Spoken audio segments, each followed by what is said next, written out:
Everyone, welcome to my channel. I hope आप सब लोग बहुत अच्छे होंगे। तो आज मैं आपसे बात करने वाली हूँ एक ऐसी मिस्टेक के बारे में जो माइट भी आप लोग कर रहे हो, जिस वजह से आपका वेट लूज नहीं हो रहा है। तो अगर आपके दिमाग में ये क्वेश्चन आता है कि बाकी लोगों का जैसे वेट लॉस हो रहा है, मेरा वैसे वेट लॉस नहीं हो रहा है, then this video is for you, because आज आपको इस क्वेश्चन का आंसर मिल जाएगा पूरी तरीके से इस वीडियो में।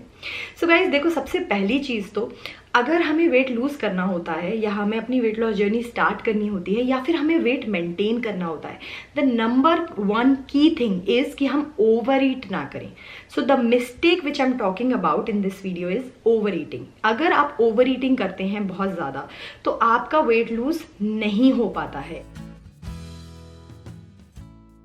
In fact over the period of time आपका वेट धीरे धीरे कर कर बढ़ने लगता है और उसको फिर आप नहीं रोक पाते हैं, क्योंकि आपको प्रॉब्लम पता ही नहीं होती। आपको लगता है हम नॉर्मल घर का खाना खा रहे हैं, हम सब्जियां पूरी खा रहे हैं, हम फ्रूट्स भी काफ़ी सारे ले रहे हैं। तो फिर क्या रीज़न हो सकता है? बिकॉज मुझे ऐसे बहुत सारे डीएम्स आते हैं, पूरा जो आप बताते हो अपनी वीडियोज़ में बिल्कुल एग्जैक्टली वैसे ही खाना खा रही हूँ। मैं फ्रूट्स भी लेती हूँ और मैं ग्रीन वेजिटेबल्स भी लेती हूँ, मैं कार्ब्स बहुत कम लेती हूँ, स्टिल मेरा वेट लॉस नहीं हो रहा है। नाउ एक चीज आपको समझनी होगी, आप अगर फ्रूट्स को भी ओवर ईट करोगे, ग्रीन वेजिटेबल्स को भी ओवर ईट करोगे, तो आपको वो वेट लॉस में हेल्प नहीं करेगा। इनफैक्ट आपका वो वेट गेन ही कराएगा। तो आपको फ्रूट्स, वेजिटेबल्स, हर चीज को सही मात्रा में खाना, इट्स वेरी इंपॉर्टेंट। नाउ कैसे आपको पता चलेगा कि आप ओवर ईट कर रहे हो? सी, हमें पता होता है अगर हम ओवर ईट कर रहे होते हैं कि वी आर ओवर ईटिंग, लेकिन उस चीज़ को और प्रॉपरली पता करने के लिए आपको शांति से बिना टीवी, बिना अपना फ़ोन देखे खाना खाना चाहिए। और जब आप खाना खा रहे हैं उसको बहुत धीरे धीरे, आराम आराम से टाइम लेकर खाना चाहिए। जब हम बहुत जल्दी जल्दी खाना खाते हैं, जो मेरे साथ एक बहुत बड़ी प्रॉब्लम थी इनिशियली, मैं बहुत ही ज़्यादा जल्दी जल्दी खाना खाती थी और उस वजह से मेरे ब्रेन तक वो सिग्नल पहुँच ही नहीं पाता था दैट आई एम फुल, और उसके पहले ही मैं ओवर ईट कर लेती थी। नाउ ये चीज मैं ही नहीं, आई एम श्योर बहुत लोग करते हैं, क्योंकि हमारे कल्चर में जल्दी खाना खाने को बड़ा ही अच्छा बोला जाता है कि अगर आप जल्दी खाना खाते हो मीन्स वेरी नाइस, मतलब उसको बड़ी शाबाशी दी जाती है। लेकिन जबकि उल्टा है, अगर आप धीरे धीरे खाना खाते हो तो मतलब है कि वो अच्छे से डाइजेस्ट हो रहा है, मतलब वो फैट में कन्वर्ट नहीं होगा, मतलब आप ओवर ईट करने के आपके जो चांसेस हैं वो बिल्कुल ही बहुत बहुत कम हो जाते हैं, मिनिमम हो जाते हैं। तो आपने आइंदा से बहुत धीरे धीरे चबा चबा कर प्यार से खाना खाना है। और खाना खाने के 1 घंटे पहले आप लोगों को पी लेना है 1 गिलास पानी। हर बार जब भी आप कोई मील ले रहे हैं, ब्रेकफास्ट, लंच और डिनर, तो 1 घंटे पहले आप पूरा 1 गिलास पानी पी लो और उसके बाद खाना खाओ। तो इससे आपको एग्जैक्टली पता चल जाएगा, थोड़ा ऑलरेडी पेट भरा होगा, जब आप खाना खाने बैठेंगे तो आपको बिल्कुल पता चल जाएगा दैट आपका पेट अब भर गया है। और जैसे ही आपको लगे कि आपका पेट भर गया है, वैसे ही आप लोगों को रुक जाना है और उसके बाद और नहीं खाना है, ठीक है ना। ये चीज़ का कंफ्यूजन ना मोस्टली सभी लोगों को होता है कि हम ओवर ईट तो कर ही नहीं रहे हैं, हमें नहीं लगता कि हम ओवर ईट कर रहे हैं, मैं जस्ट 1 रोटी खा रही हूँ, मैं जस्ट इतना ही खाना खाती हूँ, मैं उतना ही खाना खाती हूँ। तो देखो, अगर आपका वेट लूज नहीं हो रहा है तो इसके सीधे सीधे 2 ही रीजंस हो सकते हैं और तीसरा कोई रीज़न नहीं होता है, ठीक है। जनरली जो केसेस होते हैं 2 ही रीजंस होते हैं। पहला रीज़न होता है हेल्थ इशू, कि अगर आपको कोई भी हेल्थ वाइज प्रॉब्लम है, if you are not healthy enough, then also आपका जो वेट लॉस है वो उतनी अच्छे से नहीं होता है। Everything then takes time, more time, and in fact आपको पहले अपने हेल्थ इश्यूज को सॉल्व करना होता है एंड देन ही आपका वेट लॉस होना चालू होता है। और दूसरा जो बड़ा मेजर रीजन है वो है over eating. Now over eating अगर आप कर रहे हैं तो वेट बढ़ने लगेगा आपका धीरे धीरे कर कर, मतलब आप मेंटेन भी नहीं कर सकते हैं फिर वेट, ठीक है। तो वेट लॉस में तो है ही जरूरी, साथ में इवन वेट मेंटेनेंस में it plays a very important role कि आप ओवर ईट ना करें।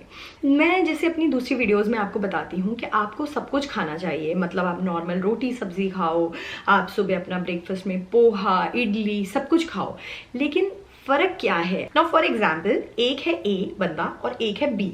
ए जो है उसको वेट लूज करना है और बी जो है उसको वेट गेन करना है। ना ए जिसको वेट लूज करना है वो भी पोहा खा रहा है, वेजीज खा रहा है, रोटी सब्जी खा रहा है, सेम चीजें ले रहा है, और जिसको वेट गेन करना है वो भी सेम चीजें ले रहा है।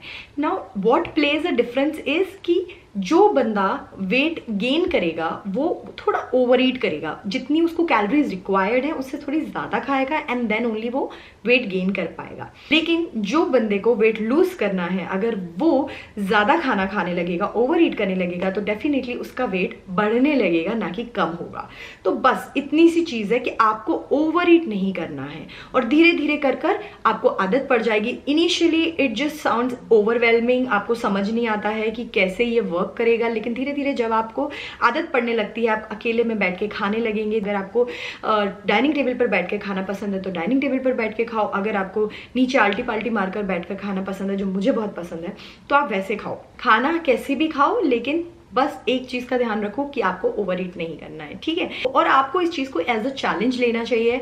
Do it for a week and definitely आपको बहुत अच्छे रिजल्ट्स मिलेंगे। और मेरे साथ जो भी आपके रिजल्ट्स हो जरूर कमेंट सेक्शन में शेयर करना। पूरे हफ्ते take it as a challenge और धीरे धीरे कर आपको ना आदत पड़ जाएगी उतना ही खाने की जितना आपकी बॉडी को जरूरत है। फिर आपको एक पर्टिकुलर कोई डाइट भी फॉलो करने की जरूरत नहीं है। जो मोस्टली लोग कहते हैं ना हमसे डाइट नहीं होती है, मत करो यार, जो आपसे होता है वो करो। Don't follow a diet, just follow your heart and just do intuitive eating. सिर्फ तब खाओ जब आपको भूख लगती है और तब रुक जाओ जब आपको लगता है आपका पेट फुल हो गया है, ठीक है। और आप आराम से वेट लूज कर सकते हो। बस एक यही चीज़ है, एक यही ट्रिक है जो सबसे ज़्यादा इंपॉर्टेंट रोल प्ले करती है। इवन अगर आप अपनी कैलोरीज नहीं भी काउंट करोगे, जो कैलोरी डेफिसिट वाली डाइट होती है वो आप फॉलो नहीं भी करोगे, आपको नहीं करना है इतना ज़्यादा कॉम्प्लिकेटेड झमेले में नहीं पड़ना है कि कैलोरीज भी हम काउंट करें और उसके बाद खाएं, इतना टाइम भी नहीं है अगर आपके पास। तो सिर्फ और सिर्फ एक चीज़ का ध्यान रखो कि तभी खाएंगे हम जब हमें भूख लगेगी और तब नहीं खाएंगे जब हमें भूख नहीं लगेगी। तो कई बार क्या होता है कि हमें पता भी नहीं होता है, हमारी बॉडी को पता भी नहीं होता है कि हमें भूख लग रही है या सिर्फ प्यास लग रही है। तो हमेशा जब भी आपको ये लगे कि आपको समझ नहीं आ रहा है तो आप एक गिलास पानी पी लो जब आपको भूख लग रही है ऐसे टाइम पर, ठीक है। और थोड़ी देर रुको, 15-20 मिनट वेट करो। और अगर आपको लगता है 15-20 मिनट बाद भी आपकी भूख नहीं गई है, मतलब वो फॉल्स अलार्म नहीं था, तो फिर आपको खाना खा लेना चाहिए। And also one more thing जो आप टेस्ट कर सकते हो, that is apple test method, जिसके बारे में मैं पहले भी एक बार बात कर चुकी हूँ कि जब आपको बहुत तेज भूख लगती है ना तो आप कुछ भी खाने के लिए रेडी होते हो। That is the real hunger. तो अगर आपको लगता है किसी दिन कि यार मुझे इतनी ज़्यादा तेज भूख लग रही है, सारे चूहे बिल्ली सब कुछ मेरे पेट में कूद रहे हैं, और तो मैं कुछ भी लिटरली खा सकती हूँ at the time, so that is when आपको भूख लग रही है। तो दिमाग में अपने सोच कर देखो, can I eat a full Apple right now, क्योंकि मुझे इतनी ज़्यादा भूख लग रही है कि मैं एप्पल भी खा सकती हूँ। सो हाँ, अगर आपका आंसर आता है येस, देन दैट मीन्स आपको रियल हंगर है, और अदरवाइज आपको बस बोरियत से भूख लग रही है। तो ये सब चीज़ें धीरे धीरे कर आपको समझ आने लगेंगी। So don't take stress and बस धीरे धीरे आराम आराम से इस चीज़ को प्रैक्टिस करते रहो। चू कर खाओ धीरे धीरे आराम आराम से अपने खाने को, एंड अच्छे से डाइजेस्ट होगा वो, और आपको बहुत अच्छे रिजल्ट्स भी मिलेंगे। और लाइक करना वीडियो को अगर आपको अच्छी लगे, because that way I will know. और मुझे भी बड़ा अच्छा लगता है when you guys like my videos, and share करना with more people, that way will reach to new audiences. And subscribe कर देना चैनल को आपने अगर अभी तक नहीं किया है। नीचे है रेड सब्सक्राइब बटन, आपने करना है उस पर क्लिक, और उसके बगल में जो बेल बटन है ना, घंटी टिंग टिंग, उसको बजाना मत भूलना, जिससे आपको नोटिफिकेशन मिलेगा of my future videos. And I will see you in my next one. Till then take care guys, bye bye.